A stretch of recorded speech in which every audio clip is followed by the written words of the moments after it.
Direktur Ditreskrimum Polda Jatim, Kombes Pol Farman saat konferensi pers pada Senin 27 Januari 2025 menunjukkan barang bukti pisau dapur yang digunakan Rohmat Tri Hartanto memutilasi Uswatun Hasanah.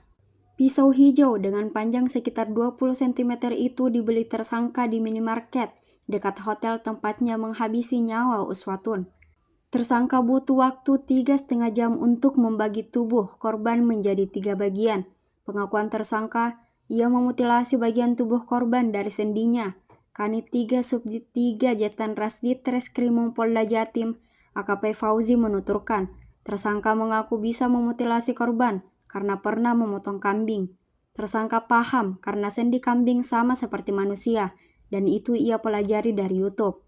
Aksinya itu dilakukan di kamar mandi hotel. Sebelum dimutilasi, korban dibunuh dengan cara dicekik hingga terjatuh dan kepalanya mengalami pendarahan.